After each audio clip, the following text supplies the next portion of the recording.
दोस्तों पिछली बार मैंने आपके लिए एक वीडियो बनाया था कि आप बिना थके हुए लंबे समय तक कैसे पढ़ाई कर सकते हैं। जी हाँ, याद आया पोमोडोरो टेक्निक का। और आपने बहुत अच्छा रिस्पांस दिया था। अगर आप पहली बार हमारे चैनल पे आए हैं और आपको वो वीडियो देखना है तो यहाँ पर आई बटन में मैं उसका लिंक दे दूँगा और आप उसे देख सकते हैं। तो दोस्तों मैं बात कर रहा था कि आपके लिए आज जो टेक्निक लाया हूँ वो कौन सी टेक्निक है। वो एक ऐसी टेक्निक है कि जिसे आप एक बार प्रयोग करना शुरू कर देंगे तो उसके बाद आप उससे याद की हुई चीज़ लाइफ टाइम तक याद रखेंगे, कभी नहीं भूलेंगे। उस टेक्निक का क्या नाम है? उस टेक्निक का नाम है फाइनमैन टेक्निक। तो आज के इस वीडियो में हम आपको फाइनमैन टेक्निक के बारे में बताएंगे, माफ़ करिएगा समझाएंगे।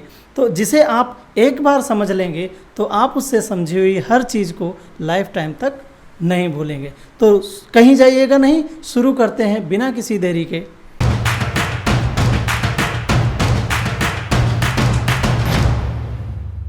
नमस्कार, मैं B D Varma, content creator, counsellor, life coach और ट्रेनर आपका इस वीडियो में हार्दिक स्वागत करता हूँ। फाइनमैन टेक्निक अमेरिका के एक साइंटिस्ट, फिजिसिस्ट और नोबेल प्राइज़ के विजेता रिचर्ड फिलिप्स फेनमैन ने इस टेक्निक को इन्वेंट किया था।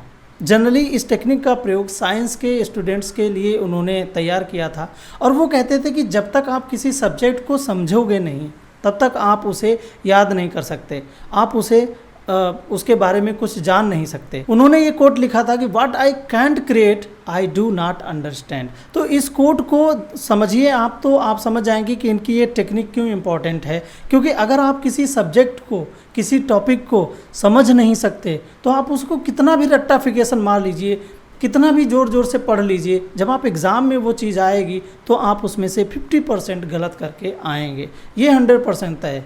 लेकिन अगर फेनमैन कहते थे अगर आप किसी चीज़ को समझ लोगे प्रोसेस के थ्रू तो आप उसे लाइफ टाइम तक नहीं भूलोगे। और इसी को हम इस बारे में बताने जा रहे हैं। फेनमैन टेक्निक को कैसे हम फॉलो करेंगे, कौन कौन से उसके स्टेप्स हमें याद रखने हैं। तो सबसे पहला स्टेप फाइनमैन टेक्निक का है और आपको बताऊं सिंपल 4 स्टेप में फाइनमैन ने इस टेक्निक को बारे में बताया है। ये सिंपल 4 स्टेप हैं। उनमें सबसे पहला स्टेप ये है कि choose a topic and read to understand well. पहला पॉइंट यही है कि आप उस टॉपिक को चूज़ करिए जो आपको समझना है, पढ़ना है, और उसके बाद इस तरह से पढ़ाई करिए कि आप उसे डिटेल में उस पूरे टॉपिक को समझ जाइए। अब समझने का यहाँ पे मकसद ये है कि इतना अच्छे से समझ जाइए कि उसको आप अगले स्टेप में जो काम करना है उसके लिए आप अपने आप को पूरा टॉपिक के अंदर 1 बार 2 बार 3 बार जितनी बार पढ़ सकते हैं पढ़िए और समझिए। पढ़ने का एक आपको तरीका बताऊं, हो सके तो आप लाउड पढ़िए, तेज़ी से पढ़िए। जब आप तेज़ी से पढ़ते हैं तो आपके सेंसेस इन्वॉल्व रहते हैं। कौन कौन से? आप पढ़ते हैं तेज़ी से, पेज उठाते हैं, पेज पलटते हैं तो आपके ये टच सेंस इन्वॉल्व रहता है, आपके ईयर्स इन्वॉल्व रहते हैं, आपकी आइज़ इन्वॉल्व रहती हैं और आपकी टंग इन्वॉल्व रहती है। तो ये जब चारों चीज़ें इन्वॉल्व रहती हैं तो उसके बाद आपको जो आपके मेमोरी में वो चीज़ फिक्स होती है। और इसीलिए जब भी आप कोई चीज़ पढ़ें अपने सब्जेक्ट में तो वो रीडिंग अलाउड करें। तो अब दूसरे स्टेप पे आते हैं। आपने पहले स्टेप में टॉपिक चूज़ किया और उसे समझ लिया।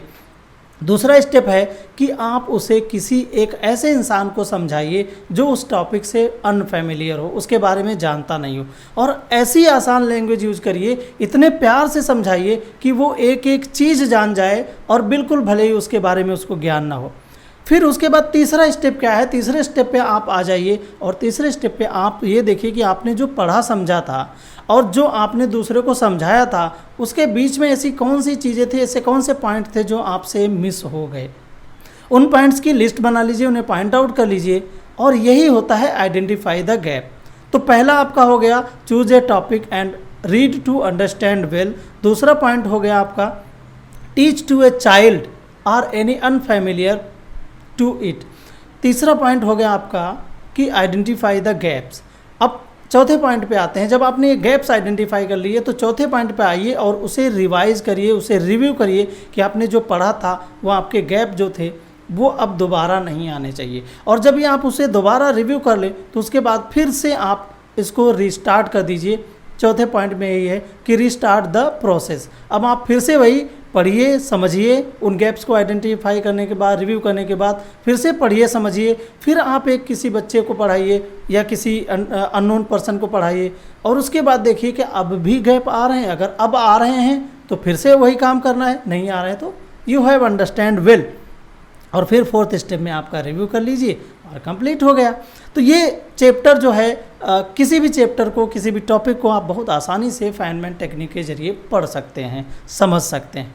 हाँ, तो क्या हुआ, अब बस बंद कर दिया जाए? नहीं, रुकिए, अभी नहीं बंद किया जाएगा। आपको एक बात और बताते हैं दोस्तों, अगर ये टेक्निक आपको अच्छी लगी है तो आपको एक और टेक्निक मैं नेक्स्ट वीडियो में बताने वाला हूँ, और वो ऐसी है कि आप अगर नोट्स बनाते हैं तो नोट्स लिखते लिखते, बनाते बनाते बोर हो जाते हैं, तो वो आपको ऐसी टेक्निक है कि आप नोट्स बनाएंगे, नोट्स बनाने के साथ साथ आपको 50% से ज़्यादा आपकी मेमोरी में भी ग्रैस्प हो जाएगा। ऐसी मैजिकल टेक्निक और आपके साथ मैं शेयर करने वाला हूँ नेक्स्ट वीडियो में। तो अगर चैनल को सब्सक्राइब न किया हो तो इसे सब्सक्राइब कर लेना और घंटी दबा देना, वरना कहीं ऐसा ना हो कि मैं जब नेक्स्ट वीडियो डालूं और वो आपके नोटिफिकेशन में ना आए और कहीं बाद में देखने को मिले। तो यार क्या है, कोई अच्छी चीज़ मिल रही है तो उसे सब्सक्राइब कर लीजिए, आपका भला हो जाएगा। मिलते हैं एक और नए वीडियो के साथ, तब तक के लिए आप ऐसे ही अपने करियर में चमकते रहिए। I wish you all the very best for your future and life. PD Verma is signing off. नमस्कार।